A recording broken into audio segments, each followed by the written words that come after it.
bilan de l'effondrement du viaduc de Gênes est passé à 42 morts. 1000 sauveteurs sont sur place. Arnaud Gabriel également. Nous le retrouverons dans un instant. Madame, monsieur, bonjour. Au-delà des images terrifiantes se pose une question. Comment ce pont a-t-il pu s'écrouler? Nous verrons qu'il s'agit d'un viaduc très particulier. Le gouvernement italien va contrôler toutes ces infrastructures routières. L'actualité en Belgique est plus festive avec les animations du 15 août, notamment à Liège, et un sermon en wallon ce matin. Pas de miracle pour le Standard, battu 3-0 à l'Ajax d'Amsterdam. Les Liégeois ne joueront pas la Ligue des Champions cette saison. Les prévisions météo de Vanessa Matagne, quasiment pas de pluie, mais des nuages, maxima de 21 à 25 degrés.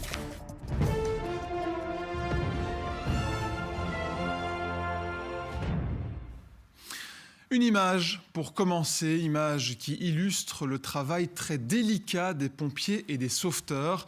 Ils essayent de retrouver des survivants sous le viaduc de Gênes depuis hier. Ils sont 1000 à se relayer sur place. Céline Gransart. Dans un amas impressionnant de tôle et de béton, les secouristes mènent des opérations de sauvetage particulièrement périlleuses.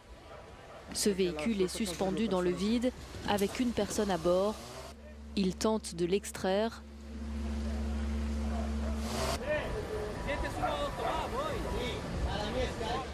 La victime est ensuite descendue en rappel. Les techniques utilisées sont assez comparables à celles d'un sauvetage après un tremblement de terre. C'est une véritable course contre la montre dans un théâtre d'opérations extrêmement instable. À tout moment, des masses de plusieurs tonnes de béton peuvent s'écrouler. Depuis hier après-midi, les sauveteurs sont ainsi parvenus à sortir des dizaines de victimes des décombres. Le bilan de l'effondrement est ce midi de 42 morts, dont des enfants. Le ministre italien de l'Intérieur évoque également plusieurs disparus. Le viaduc Morandi s'est écroulé il y a un peu plus de 24 heures déjà. Que s'est-il passé depuis? Mélanie Renda. Ils se sont relayés toute la nuit pour trouver des survivants. À l'aide de pelleteuses, les secours déblaient d'abord ce qu'ils peuvent en surface, car sous leurs pieds, des tonnes de béton compliquent l'opération. Dans les airs, des caméras thermiques tentent de trouver d'éventuelles chaleurs humaines. Il y a 200 mètres de tôle et de béton à parcourir. La plus grande difficulté vient de la dimension des gravats. Nous avons besoin désormais de l'intervention de machines lourdes pour continuer le travail à l'intérieur et récupérer les personnes qui se trouvent sous les débris. Au lever du jour, les équipes s'affairent encore dans les décombres. Bilan de la nuit, 3 nouvelles victimes, mais aucun survivant. Les secours assurent ne pas perdre espoir d'en trouver. Pompiers, policiers, chiens renifleurs, Croix-Rouge, près d'1 millier de personnes sont mobilisées. Cette nuit, nous avons commencé à déplacer certains des plus gros segments de béton afin de créer de nouveaux espaces pour que nos équipes puissent entrer et chercher d'autres personnes. Nous avons mis en service tous les moyens et ressources dont nous disposons. Je répète, nous espérons trouver encore des vivants. Selon la protection civile, 35 voitures et 3 poids lourds ont été précipités dans le vide lors de l'effondrement du pont. Un bilan provisoire fait état d'une quarantaine de morts et d'une vingtaine de blessés. Ce matin, le ministre italien de l'Intérieur parle de nombreuses personnes portées disparues. Et nous allons prendre la direction de Gênes où nous attend Arnaud Gabriel. Bonjour Arnaud. Est-ce que les pompiers espèrent encore retrouver des victimes ou des survivants ?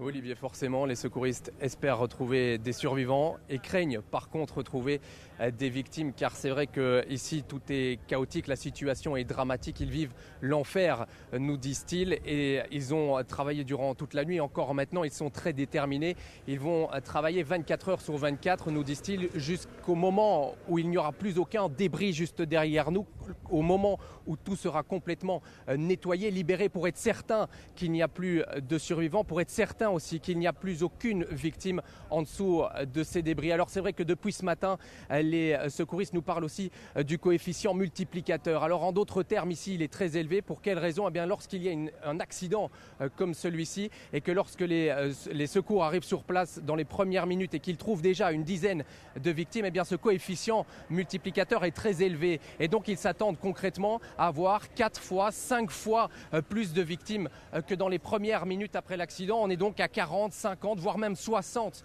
victimes ici probables juste derrière nous. Ce nombre qui pourrait donc alourdir forcément le bilan, un bilan qui est déjà dramatique ici. Arnaud, vous êtes sur place depuis hier soir, vous avez assisté aux opérations de secours. Dans quelle atmosphère se déroule-t-elle ?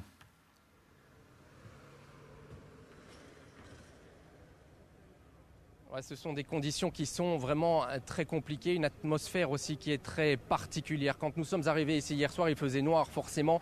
Les secours avaient installé des pylônes lumineux pour permettre aux recherches de continuer durant toute la nuit. Durant toute la nuit, il y a eu ces aboiements de chiens, il y a eu ces bruits, des engins de déblayement qui essayaient de frayer des chemins pour les sauveteurs, pour aller voir en dessous des décombres s'il y avait des victimes. Un silence qui était donc brisé. C'était un silence, je vous l'avoue, qui était excessivement pesant. Et puis, il faut bien se dire aussi une chose, c'est qu'il y avait ces images toujours très impressionnantes. Quand on arrive ici, on se rend compte qu'il y a à quelques dizaines de mètres à peine un camion, par exemple, qui semble tellement minuscule à côté de ces amas de débris, des camions qui sont habituellement très volumineux sur nos routes, très impressionnants. Et bien ici, il ressemble à de simples jouets qu'on aurait lancés comme ça, tellement l'amas de débris est gigantesque. C'est forcément des images qui restent très marquantes, qui l'ont été durant toute la nuit et qui le sont encore ce matin. Merci Arnaud, vous restez là, on revient vers vous dans un instant, puisque cette autoroute A10 est très fréquentée, notamment par les touristes qui vont ou qui viennent du sud de la France. On sait notamment que 3 Français font partie des victimes. Écoutez le témoignage de 2 autres Français. L'un est passé juste avant l'effondrement, l'autre a été arrêté juste avant de traverser le viaduc. J'étais sur le pont et à un moment donné, j'ai vu la route devant moi s'écrouler. Je suis tombé avec la voiture et je suis resté attaché à un pylône.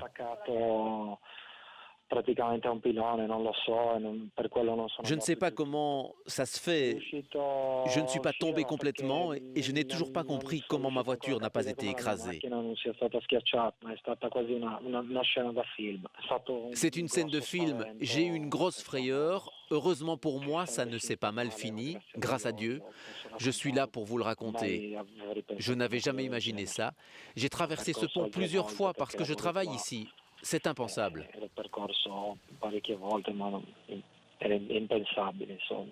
On voyait des pompiers qui passaient en fait à pied en courant à travers les voitures, à travers les fils de voitures. Et donc on leur demandait ce qui se passait. Ils nous disaient que le pont s'écroulait. Donc là, évidemment, tout le monde a commencé à paniquer, sachant que les policiers criaient vraiment très fort dans le micro et en disant de nous dépêcher, donc là, selon ceux qui n'étaient pas dans les voitures. On était en hauteur, donc on a juste vu le viaduc qui était partagé avec un camion qui était un petit peu suspendu. À une demi-heure près, on était dessus et on se dit qu'on a eu de la chance de passer. On a des enfants dans la voiture, ça nous a fait très très peur. Au début, on réalisait même pas ce qu'on voyait tellement que c'était une image troublante. Très impressionnant, bien sûr que c'est très très impressionnant. On avait l'impression d'être dans un film. Retour à Gênes où nous rejoignons Arnaud Gabriel. Arnaud, vous avez rencontré des Génois qui sont traumatisés par cet événement. Certains habitants ont même dû être évacués. Oui, pour bien comprendre, Olivier, je vais demander à mon caméraman Emmanuel Talarico de vous montrer la partie du pont qui est encore suspendue là à 45 mètres. Eh bien, regardez, le problème et la difficulté, c'est qu'on n'est plus au-dessus d'une zone industrielle à cet endroit-là, qu'il y a plein d'immeubles, des habitations juste en dessous. Et donc, selon nos chiffres ici, il y a plus ou moins 500 personnes qui ont été évacuées par précaution depuis hier, qui logent dans les différents hôtels de la région ou chez des amis ou des proches de la famille. Alors, vous l'avez dit, les Génois sont traumatisés. ce matin et c'est assez impressionnant car la ville ici, la vie dans la ville tourne vraiment au ralenti. En plus on est le 15 août, c'est un jour très particulier pour les Italiens. Il y a par exemple à quelques centaines de mètres devant nous un pont sur lequel il y a 3 bandes et c'est peut paraître anecdotique mais ça en dit long. Sur la bande de droite, elle est complètement à l'arrêt et c'est une bande qui est réservée en quelque sorte à des voitures pour se garer, pour permettre aux gens, aux Génois de sortir de leur véhicule. Ils sortent de leur véhicule, ils regardent en direction du viaduc. Ils sont souvent très émus, très touchés. Il y a parfois des larmes. Ils ne comprennent pas, ils sont en colère, mais en même temps, ils sont très tristes forcément pour les victimes. Et il y a un témoignage très marquant d'une dame qui nous expliquait ce matin lorsqu'on lui posait la question « Comment est-ce que vous vous sentez aujourd'hui ?» Elle nous a tout simplement répondu « On nous a volé notre viaduc, il n'est plus là. » Ce sont forcément des mots qui sont très forts et qui font froid dans le dos. Je vous propose d'écouter justement à ce propos un témoignage. Unfortunately, we are very sad.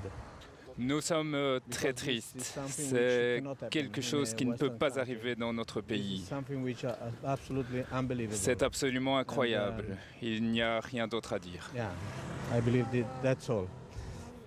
Merci à vous Arnaud Gabriel, donc en direct de Gênes. Les questions maintenant et déjà les polémiques. Le gouvernement italien envisage de révoquer la concession avec la société qui gère les autoroutes. Il compte également lancer un plan de contrôle de toutes les infrastructures routières. La question étant, le pont s'est-il effondré par manque d'entretien? Fanny Lino. Voici à quoi ressemblait le viaduc il y a encore quelques jours. Depuis hier, la population dénonce le mauvais état du pont avant son effondrement. Sur les réseaux sociaux, les Italiens s'inquiètent de la sécurité des infrastructures du pays. Dommage que notre beau pays doive en venir à pleurer devant la télévision pour les massacres qui pourraient être évités grâce à un meilleur entretien. On le savait, le danger était connu, mais bon, on faisait confiance aux autorités. C'est entre 1963 et 1967 que le viaduc est construit. 50 ans plus tard, le travail de son ingénieur Riccardo Morandi est remis en cause.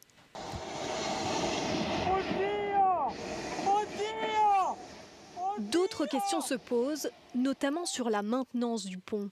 Existait-il des problèmes de sécurité? D'autres infrastructures sont-elles susceptibles de s'écrouler? Beaucoup d'interrogations dans la presse italienne ce matin, auxquelles les autorités vont devoir répondre. Il est clair qu'il est de notre responsabilité de mettre en place immédiatement une solution extraordinaire afin de contrôler toutes les infrastructures. On doit commencer à chercher la responsabilité, les noms et les prénoms de ceux qui sont coupables de ces morts inacceptables. Un chantier de rénovation était en cours depuis mai dernier par l'entreprise en charge du réseau autoroutier. Un invité ce midi pour répondre aux questions qu'on se pose encore, c'est Pierre Gilles, inspecteur général au département expertise technique au service public Wallonie. Bonjour. Bonjour. Et merci d'être avec nous. Première question, comment cet effondrement a-t-il pu arriver ? Alors à ce stade-ci, on ne s'est bien entendu pas donné d'hypothèse solide puisque il faut comprendre réellement tout le phasage des opérations. Ce qui est clair sur un ouvrage, on peut avoir deux comportements. Il peut être ductile, donc comme une planche, quand vous marchez dessus, elle va se laisser aller et il va commencer à craquer avant de marcher dessus. Donc ça, elle prévient avant de casser. Mais on peut aussi avoir des comportements fragiles, comme de la glace, par exemple, sur un étang. Vous marchez dessus, ça va, et puis à un certain moment, vous passez au travers. Et donc, quand on conçoit un ouvrage, on doit faire attention qu'il n'y ait pas des éléments, ou en tout cas, s'il y en a, on doit pouvoir les identifier et les suivre spécifiquement, qui ont un comportement fragile, parce que ceux-là, ils vont se rompre sans prévenir, un peu comme ce que l'on a observé hier à Gênes. Alors, sachant que ce viaduc en question, c'est un viaduc qui est très particulier. D'ailleurs, vous allez essayer de nous l'expliquer, justement.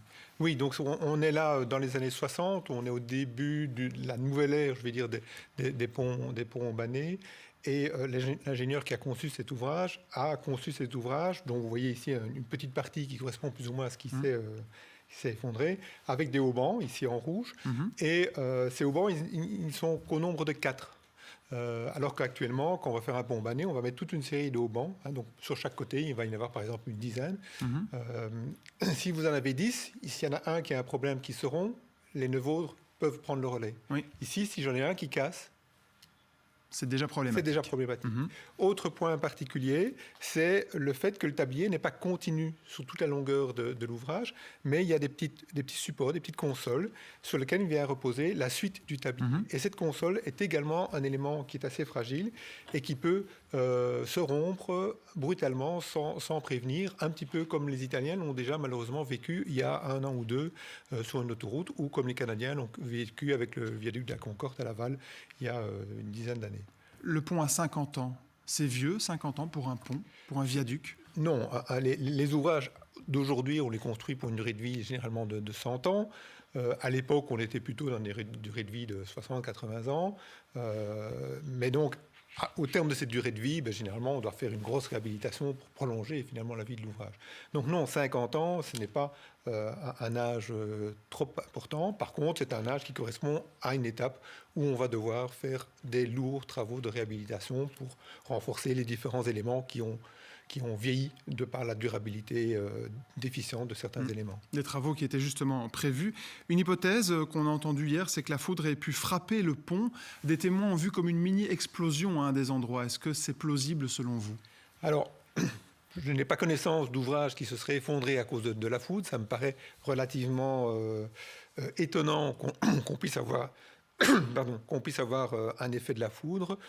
Tout au plus peut-être, mais on exagère peut-être un petit peu, je ne sais pas. La foudre pourrait avoir été la petite goutte d'eau qui a fait déborder le vase et que l'ouvrage était déjà dans une situation très très problématique. Et si la foudre tombe éventuellement sur le haut-ban, peut-être qu'elle pourrait le fragiliser, le petit effet papillon en plus qui fait qu'il s'effondre. Mais c'est peut-être un élément déclencheur, et encore, mais c'est certainement pas la cause de l'effondrement. Eh bien, merci beaucoup, Pierre-Gilles, d'avoir été avec nous pour ces explications très claires en direct ce midi. Merci et belle journée à vous. Je vous en prie.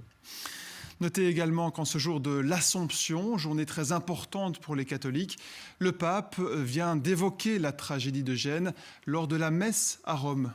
On l'écoute. Je pense en particulier à ceux qui sont éprouvés par la tragédie survenue hier à Gênes et qui a entraîné la perte de vie humaine.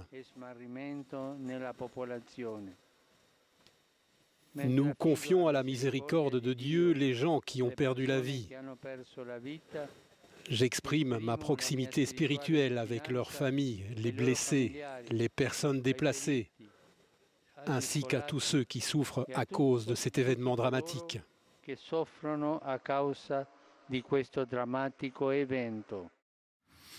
N'étaient que les dernières vidéos et bien sûr les informations minute par minute à propos de l'effondrement de ce viaduc sont bien sûr à retrouver sur notre application RTL Info. Votre RTL Info 13h continue. Nous irons en Outremeuse à Liège assister aux festivités du 15 août, festivités religieuses ce matin avant la fête cet après-midi et ce soir. Vous entendrez également les joueurs du Standard après leur défaite hier en tour préliminaire de la Ligue des Champions. Ils ont perdu à l'Ajax d'Amsterdam. Mais avant cela, 2500 ballots de paille ont brûlé cette nuit dans un champ de Monceau-sur-Sambre. Aucun bâtiment touché, mais un incendie spectaculaire. Vous nous l'avez signalé via le bouton orange Alertez-nous de RTL Info.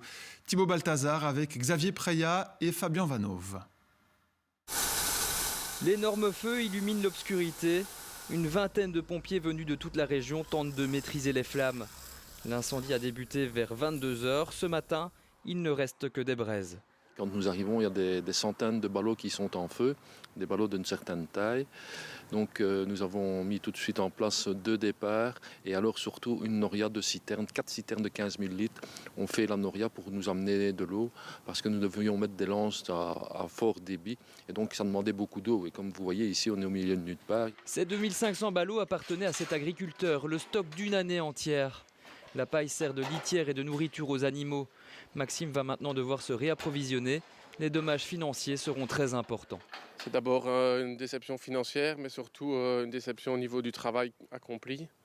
Et voilà, on n'a déjà pas eu une année facile étant donné la sécheresse actuelle. Ensuite, maintenant, il va falloir trouver une solution pour refaire du stock de paille. Maxime pense à un acte criminel à l'origine de l'incendie. Difficile pour les pompiers de confirmer en l'état cette hypothèse. Il n'y a que deux solutions. Ça peut être un feu accidentel si les ballots étaient fraîchement mis et donc on peut ce qu'on appelle avoir une autocombustion. Mais peu probable vu que les ballots en plus sont emballés sous film plastique, donc il y a peu d'air qui rentre, ou alors un acte malveillant. Une enquête policière devra déterminer les causes exactes de l'incident. Notez en bref que les pilotes de Ryanair pourraient repartir en grève. Les syndicats européens se réunissent en septembre. Si la direction ne réagit pas d'ici là, ils pourraient décider de nouvelles actions. Le classement de Shanghai sur les meilleures universités du monde a été publié. Harvard est numéro 1 devant Stanford et Cambridge. 2 universités belges se classent dans le top 100. L'université de Gand est 61e et celle de Leuven 86e. De plus en plus de stéroïdes anabolisants ont été interceptés par l'Agence fédérale des médicaments. Ces produits sont utilisés pour améliorer les performances sportives. Notre invitée ce midi, c'est Viviane Henry. Bonjour. Bonjour. Vous êtes responsable de l'unité spéciale d'enquête de l'Agence fédérale des médicaments et des produits de santé. Les stéroïdes, pour commencer, ce sont des produits qui sont légaux, qui sont en vente libre normalement ? Certains médicaments qui contiennent des stéroïdes sont en effet légaux, mais ils ne sont jamais en vente libre. Ce sont des médicaments sur prescription médicale qui sont destinés à traiter des déficits hormonaux, donc un manque d'hormones. Maintenant, les stéroïdes que nous interceptons, ce sont des stéroïdes illégaux qui sont commandés par des sportifs dans le cadre d'une pratique de dopage. Justement, quel est le problème des produits que vous interceptez ? Alors, il y a différents problèmes. Le premier étant que les sportifs qui consomment des stéroïdes en consomment en doses beaucoup trop élevées, ce qui a des conséquences graves sur leur santé cardiovasculaire, les reins, le foie souffrent de ces doses-là. De plus, ces médicaments sont illégaux et donc très mal fabriqués dans des conditions qui ne respectent pas les normes. Ils sont donc potentiellement pas stériles, contiennent d'autres substances, des substances toxiques et donc exposent davantage la santé des sportifs. On les trouve sur Internet, j'imagine, c'est Malheureusement, oui, les technologies sont au service des fraudeurs, oui. Et comment faites-vous justement pour les détecter, pour les intercepter à ce moment-là ? Ça, c'est un travail de collaboration avec les douaniers, la police, les agences antidopage nous aident aussi à comprendre le phénomène et on les intercepte aux frontières grâce au travail des douaniers. Et on les poursuit grâce au travail de la police et de la justice. Alors, en tant qu'agence fédérale des médicaments et des produits de santé, vous recensez aussi les notifications que les usagers peuvent vous faire à propos d'un médicament. Ça peut concerner tous les médicaments. Concernant les stéroïdes, j'imagine qu'il y a un petit peu moins de notifications qui vous sont faites. Oui, c'est plus délicat. En effet, les notifications que nous recevons concernent les médicaments qui sont légalement sur le marché. C'est notifié par des patients, par des professionnels de santé. C'est très important de nous les notifier. Malheureusement, pour les médicaments illégaux, les personnes qui les consomment sont peu enclins naturellement à notifier. Et parfois, ils ne font pas le lien entre les médicaments illégaux qu'ils ont consommés et les effets secondaires qu'ils ont à subir, ce qui complique encore le travail de notification.